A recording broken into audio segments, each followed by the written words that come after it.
नमस्कार, micro FM में आपका स्वागत है। आज सुनिए प्रेमचंद की लिखी कहानी दो बैलों की कथा। जानवरों में गधा सबसे ज्यादा बुद्धिहीन समझा जाता है।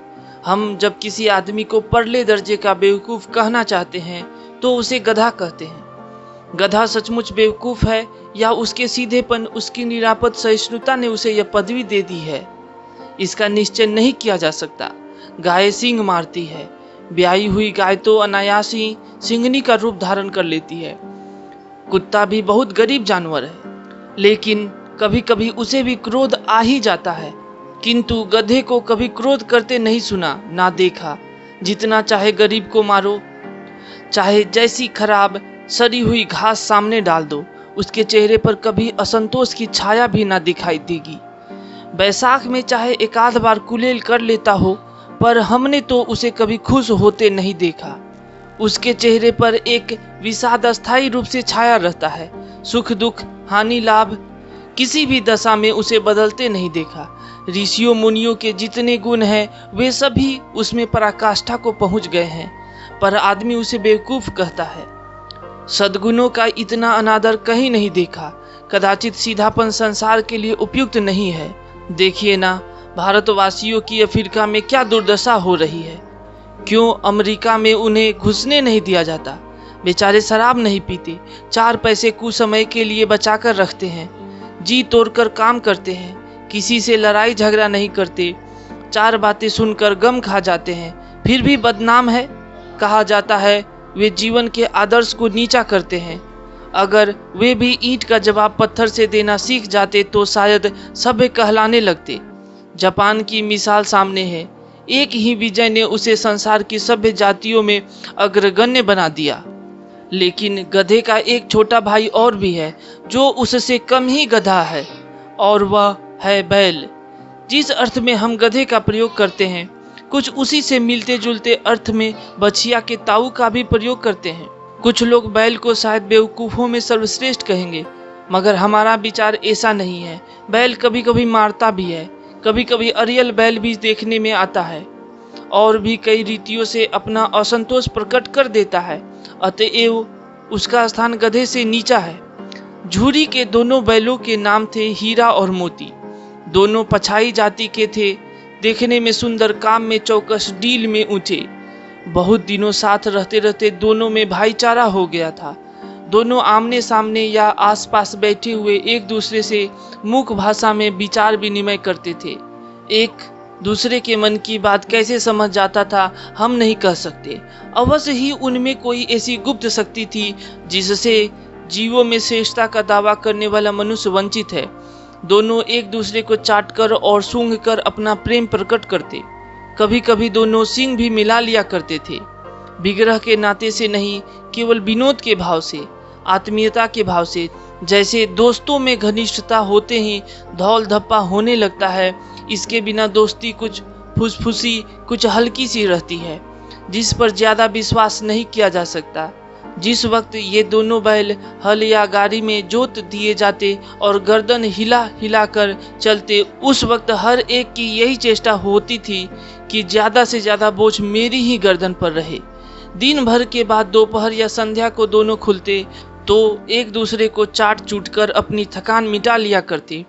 नाद में खली भूसा पड़ जाने के बाद दोनों साथ उठते, साथ नाद में मुंह डालते और साथ ही बैठते थे। एक मुंह हटा लेता तो दूसरा भी हटा लेता था। संयोग की बात, झूरी ने एक बार गोई को ससुराल भेज दिया। बैलों को क्या मालूम वे क्यों भेजे जा रहे हैं। समझे मालिक ने हमें बेच दिया।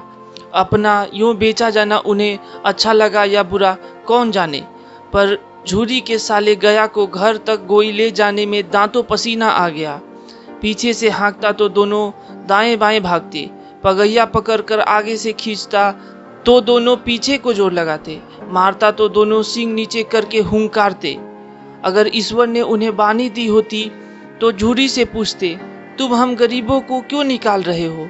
हमने तो तुम्हारी सेवा करने में कोई कसर नहीं उठा रखी। अगर इतनी मेहनत से काम न चलता था तो और काम ले लेते। हमें तो तुम्हारी चाकरी में मर जाना कबूल था। हमने कभी दाने चारे की शिकायत नहीं की।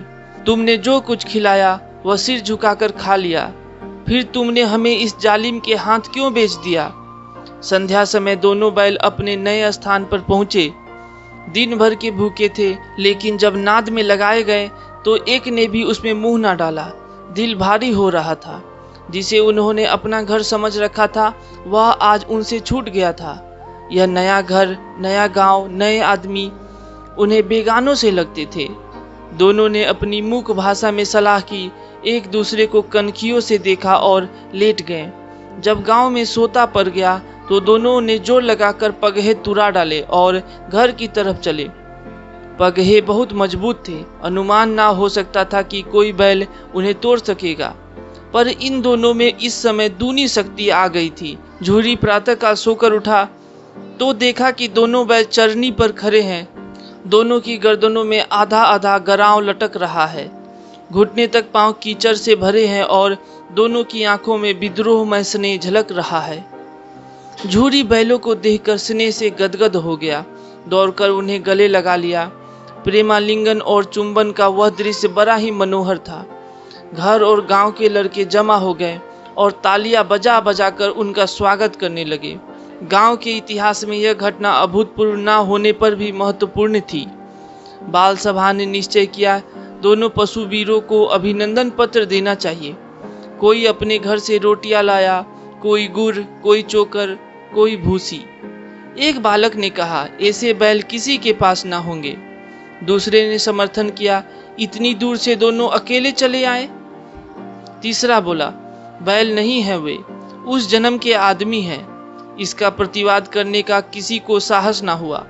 झूरी की स्त्री ने बैलों को द्वार पर देखा तो जल उठी। बोली, कैसे नमक हराम बैल हैं कि एक दिन वहां काम न किया, भाग खड़े हुए। झूरी अपने बैलों पर यह आक्षेप ना सुन सका। नमक हराम क्यों है? चारा दाना ना दिया होगा तो क्या करते?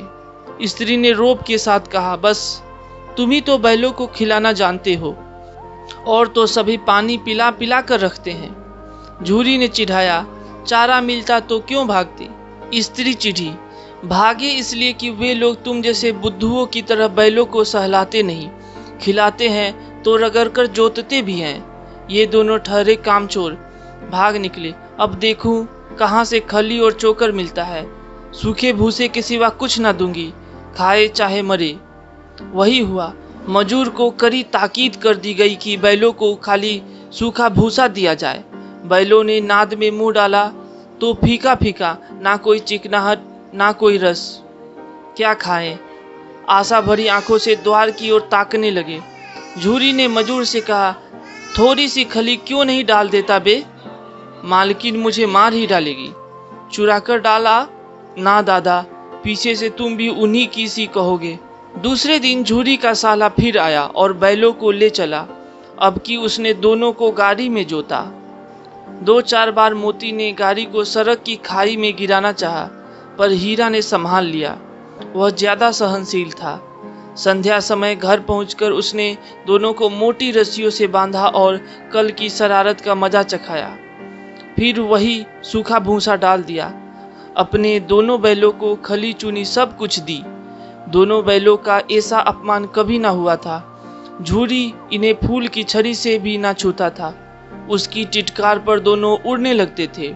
यहाँ मार पड़ी, आहत सम्मान की व्यथा तो थी ही, उस पर मिला सूखा भूसा। नाद की तरफ आंखें तक ना उठाई। दूसरे दिन गया ने बैलों को हल में जोता, पर इन दोनों ने जैसे पांव ना उठाने की कसम खा ली थी। वह मारते मारते थक गया, पर दोनों ने पांव ना उठाया। एक बार जब उस निर्दयी ने हीरा की नाक पर खूब डंडे जमाए तो मोती का गुस्सा काबू के बाहर हो गया। हल लेकर भागा। हल, रस्सी, जुआ, जोत सब टूट टाट कर बराबर हो गया। गले में बड़ी बड़ी रस्सियां ना होती तो दोनों पकड़ाई में ना आते।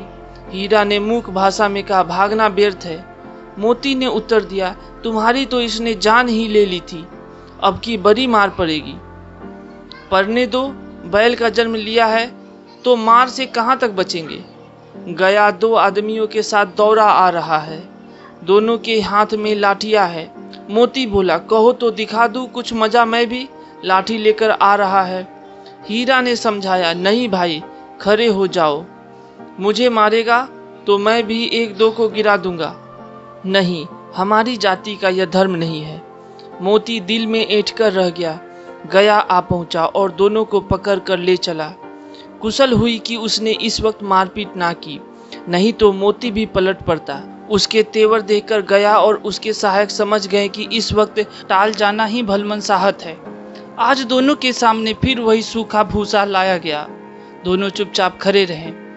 घर में लोग भोजन करने लगे। उस वक्त छोटी सी लड़की 2 रोटियां लिए निकली और दोनों के मुंह में देकर चली गई। उस एक रोटी से इनकी भूख तो क्या शांत होती, पर दोनों के हृदय को मानो भोजन मिल गया। यहाँ भी किसी सज्जन का वास है, यहाँ भी किसी सज्जन का वास है। लड़की भैरव की थी, उसकी माँ मर चुकी थी। सौतेली माँ उसे मारना चाहती थी, इसलिए इन बैलों से एक प्रकार की आत्मीयता हो गई थी। दोनों दिन भर जाते, दंडे खाते, अड़ते, शाम को थान पर बांध दिए जाते और रात को वही बालिका उन्हें 2 रोटियां खिला जाती। प्रेम के इस प्रसाद की यह बरकत थी कि 2-2 गाल सूखा भूसा खाकर भी दोनों दुर्बल ना होते थे, मगर दोनों की आंखों में रोम रोम में विद्रोह भरा हुआ था। एक दिन मोती ने मूक भाषा में कहा, अब तो नहीं सहा जाता हीरा, क्या करना चाहते हो? एकाध को सींगों पर उठाकर फेंक दूंगा, लेकिन जानते हो वह प्यारी लड़की जो हमें रोटियां खिलाती है उसी की लड़की है जो इस घर का मालिक है। यह बेचारी अनाथ हो जाएगी तो मालकिन को फेंक दूं, वही तो इस लड़की को मारती है। लेकिन औरत जात पर सींग चलाना मना है, यह भूल जाते हो? तुम तो किसी तरह निकलने ही नहीं देते। बताओ, तुराकर भाग चले? हाँ, यह मैं स्वीकार करता हूँ, लेकिन इतनी मोटी रस्सी टूटेगी कैसे? इसका एक उपाय है, पहले रस्सी को थोड़ा चबा लो, फिर एक झटके में जाती है। रात को जब बालिका रोटियां खिलाकर चली गई तो दोनों रस्सियां चबाने लगी, पर मोटी रस्सी मुंह में ना आती थी। बेचारे बार बार जोर लगाकर रह जाते थे। सहसा घर का द्वार खुला और वह लड़की निकली।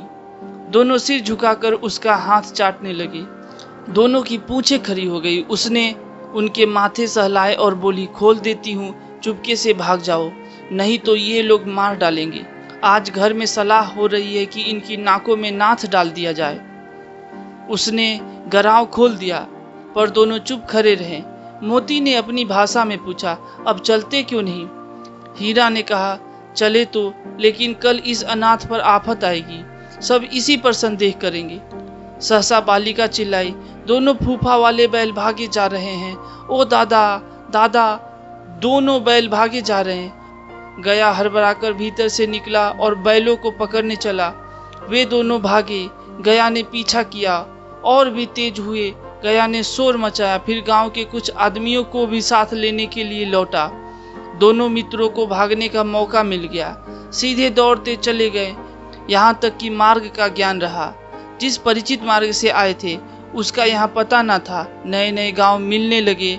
तब दोनों एक खेत के किनारे खड़े होकर सोचने लगे, अब क्या करना चाहिए। हीरा ने कहा, मुझे मालूम होता है राह भूल गए। तुम भी बेतहाशा भागे, वहीं उसे मार गिराना था। उसे मार गिराते तो दुनिया क्या कहती? वह अपने धर्म छोड़ दे, लेकिन हम अपना धर्म क्यों छोड़े? दोनों भूख से व्याकुल हो रहे थे। खेत में मटर खड़ी थी, चढ़ने लगे। रह रह कर आहट लेते थे, कोई आता तो नहीं है। जब पेट भर गया, दोनों ने आज़ादी का अनुभव किया तो मस्त होकर उछलने कूदने लगे।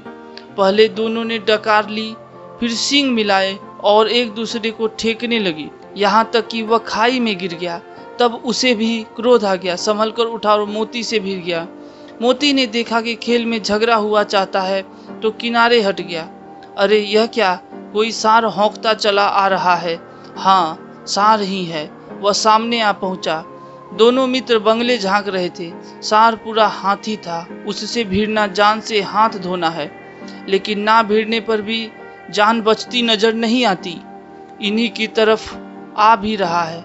कितनी भयंकर सूरत है। मोती ने मूक भाषा में कहा, बुरे फंसे, जान बचेगी, कोई उपाय सोचो। हीरा ने चिंतित स्वर में कहा, अपने घमंड में फूला हुआ है, आरजू बिनती ना सुनेगा। भाग क्यों न चले? भागना कायरता है तो फिर यहीं मरो। बंदा तो 9-2-11 होता है, और जो दौड़ाए तो फिर कोई उपाय सोचो जल्द। उपाय यह है कि उस पर दोनों जने एक साथ चोट करें। मैं आगे से रगेदता हूँ, तुम पीछे से रगेदो। दोहरी मार पड़ेगी तो भाग खड़ा होगा। मेरी ओर झपटे, तुम बगल से उसके पेट में सींग घुसेड़ देना। जान जोखिम है पर दूसरा उपाय नहीं है। दोनों मित्र जान हथेली पर लेकर लपके। सांड को भी संगठित शत्रुओं से लड़ने का तजुर्बा न था। वह तो एक शत्रु से मल्ल युद्ध करने का आदी था। जो ही हीरा पर झपटा, मोती ने पीछे से दौड़ाया। सांड उसकी तरफ मुड़ा तो हीरा ने रगेदा। सांड चाहता था कि एक एक करके दोनों को गिरा ले, पर ये दोनों भी उस्ताद थे, उसे वह अवसर ना देते थे। एक बार सांड झल्लाकर हीरा का अंत कर देने के लिए चला कि मोती ने बगल से आकर उसके पेट में सींग भोंक दिया। सांड क्रोध में आकर पीछे फिरा तो हीरा ने दूसरे पहलू में सींगे चुभा दिया। आखिर बेचारा जख्मी होकर भागा और दोनों मित्रों ने दूर तक उसका पीछा किया, यहाँ तक कि सांड बेदम होकर गिर पड़ा। तब दोनों ने उसे छोड़ दिया। दोनों मित्र जीत के नशे में झूमते चले जाते थे। मोती ने सांकेतिक भाषा में कहा, मेरा जी चाहता था कि बचा को मार ही डालूं। हीरा ने तिरस्कार किया, गिरे हुए बैरी पर सींग ना चलाना चाहिए, यह सब ढोंग है। बैरी को ऐसा मारना चाहिए कि फिर ना उठे। अब घर कैसे पहुंचोगे वह सोचो, पहले कुछ खा ले तो सोचे। सामने मटर का खेत था ही, मोती उसमें घुस गया। हीरा मना करता रहा पर उसने एक न सुनी। अभी 2 ही 4 ग्रास खाए थे कि आदमी लाठियां लिए दौड़ पड़े और दोनों मित्र को घेर लिया। हीरा तो मेड़ पर था, मोती सींचे हुए खेत में था। उसके खुर कीचड़ में धंसने लगे, ना भाग सका, पकड़ लिया। हीरा ने देखा संगी संकट में है तो लौट पड़ा, फंसेंगे तो दोनों फंसेंगे। रखवालों ने उसे भी पकड़ लिया। प्रातःकाल दोनों मित्र कांजी हाउस में बंद कर दिए गए। दोनों मित्रों को जीवन में पहली बार ऐसा साबिका पड़ा था कि सारा दिन बीत गया और खाने को एक तिनका भी ना मिला। समझ में ना आता था यह कैसा स्वामी है। इससे तो गया फिर भी अच्छा था। यहाँ कई भैंसें थी, कई बकरियां, कई घोड़े, कई गधे, पर किसी के सामने चारा ना था। सब जमीन पर मुर्दों की तरह पड़े थे। कई तो इतने कमजोर हो गए थे कि खड़े भी ना हो सकते थे। सारा दिन मित्र फाटक की ओर टकटकी लगाए रहते, पर कोई चारा ना लेकर आता दिखाई दिया। तब दोनों ने दीवार की नमकीन मिट्टी चाटनी शुरू की, पर इससे क्या तृप्ति होती। रात को भी जब कुछ भोजन ना मिला तो हीरा के दिल में विद्रोह की ज्वाला दहक उठी। मोती से बोला, अब नहीं रहा जाता मोती। मोती ने सिर लटकाए हुए जवाब दिया, मुझे तो मालूम होता है कि प्राण निकल रहे हैं। आओ दीवार तोड़ डाले, मुझसे तो अब कुछ नहीं होगा। बस इसी बूथ पर अकड़ते थे, सारी अकड़ निकल गई। बारे की दीवार कच्ची थी, हीरा मजबूत तो था ही। अपने नुकीले सींग दीवार में गड़ा दिए और जोर मारा तो मिट्टी का एक चिप्पर निकल आया। फिर तो उसका साहस बढ़ा। उसने दौड़ दौड़ कर दीवार पर चोटें की और हर चोट में थोड़ी थोड़ी मिट्टी गिराने लगा। उसी समय कांजी हाउस का चौकीदार लालटेन लेकर जानवरों की हाजिरी लेने आ निकला। हीरा का उदंडपन देखकर उसे कई डंडे रसीद किए और मोटी सी रस्सी से बांध दिया। मोती ने परे परे कहा, आखिर मार खाई, क्या मिला? अपने बूते भर जोर तो मार दिया। ऐसा जोर मारना किस काम का कि और बंधन में पड़ गए। जोर तो मारता ही जाऊंगा, चाहे कितने ही बंधन पड़ते जाएं। जान से हाथ धोना पड़ेगा, कुछ परवाह नहीं, यूं भी तो मरना ही है। सोचो, दीवार खुद जाती तो कितनी जानें बच जाती। इतने भाई यहाँ बंद है, किसी की देह में जान नहीं है। 2-4 दिन यही हाल रहा तो मर जाएंगे। हाँ, यह बात तो है। अच्छा तो ला, फिर मैं भी जोर लगाता हूँ। मोती ने भी दीवार में सींग मारा। थोड़ी सी मिट्टी गिरी और फिर हिम्मत बढ़ी। फिर तो वह दीवार में सींग लगाकर इस तरह जोर करने लगा मानो किसी प्रतिद्वंदी से लड़ रहा है। आखिर कोई 2 घंटे की जोर आजमाइश के बाद दीवार ऊपर से लगभग 1 हाथ गिर गई। उसने दूनी शक्ति से दूसरा धक्का मारा तो आधी दीवार गिर गई। दीवार का गिरना था कि अधमरे से पड़े हुए सभी जानवर चेत उठे। तीनों घोड़ियां सरपट भाग निकली, फिर बकरियां निकली, इसके बाद भैंस भी खिसक गई, पर गधे अभी तक ज्यों के त्यों खड़े थे। हीरा ने पूछा, तुम दोनों क्यों नहीं भाग जाते? एक गधे ने कहा, जो कहीं फिर पकड़ लिए जाए तो क्या हर्ज है, अभी तो भागने का अवसर है। हमें तो डर लगता है, हम यहीं पड़े रहेंगे। आधी रात से ऊपर जा चुकी थी। दोनों गधे अभी तक खड़े सोच रहे थे कि भागे या ना भागे, और मोती अपने मित्र की रस्सी तोड़ने में लगा हुआ था।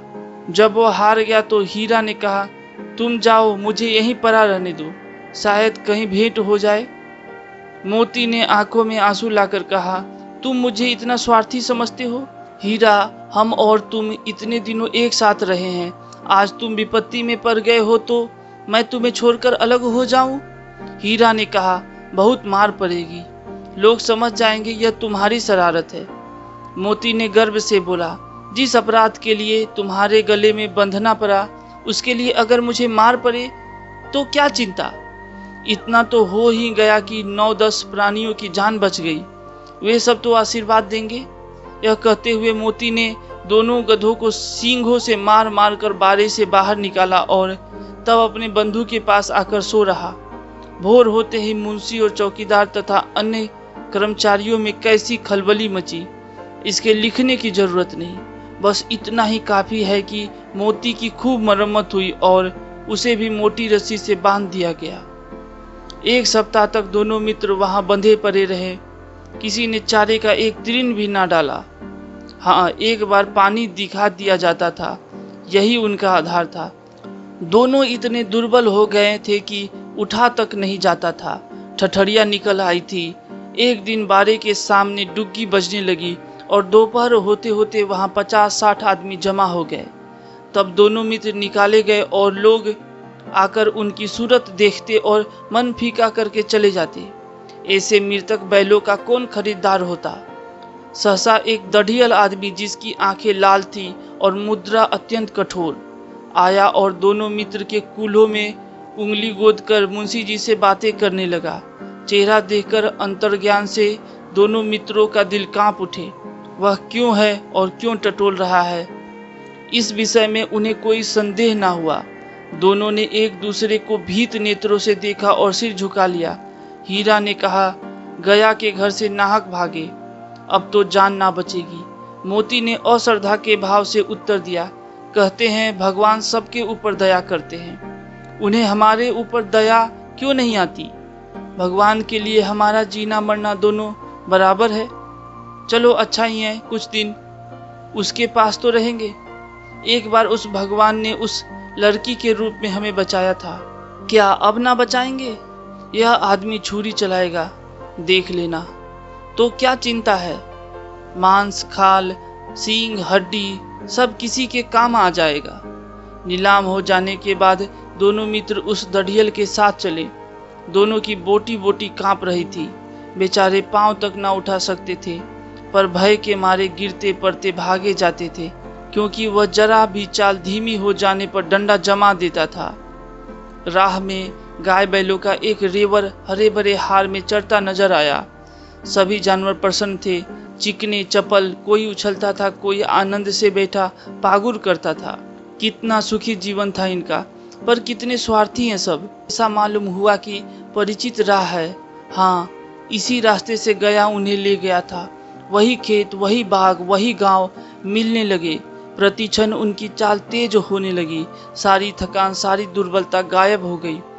आह, यह लो, अपना ही हार आ गया। इसी कुएं पर हम पुर चलाने आया करते थे, यही कुआं है। मोती ने कहा, हमारा घर नजदीक आ गया है। हीरा बोला, भगवान की दया है, मैं तो अब घर भागता हूँ। यह जाने देगा, इसे मैं मार गिराता हूँ। नहीं नहीं, दौड़कर थान पर चलो, वहां से आगे हम ना जाएंगे। दोनों उन्मत्त होकर बछड़ों की भांति कुलेले करते हुए घर की ओर दौड़े। वह हमारा थान है। दोनों दौड़कर अपने थान पर आए और खड़े हो गए। दढ़ियल भी पीछे पीछे दौड़ा चला आता था। झूरी द्वार पर बैठा धूप खा रहा था। बैलों को देखते ही दौड़ा और उन्हें बारी बारी से गले लगाने लगा। मित्रों की आंखों से आनंद के आंसू बहने लगे। एक झूरी का हाथ चाट रहा था। दढ़ियल ने जाकर बैलों की रस्सियां पकड़ ली। झूरी ने कहा, मेरे बैल हैं। तुम्हारे बैल कैसे हैं? मैं मवेशी खाने से नीलाम लिए आता हूँ। मैं तो समझता हूँ चुराए लिए जाते हो। चुपके से चले जाओ, मेरे बैल हैं। मैं बेचूंगा तो बिकेंगे। किसी को मेरे बैल नीलाम करने का क्या अख्तियार है? जाकर थाने में रपट कर दूंगा।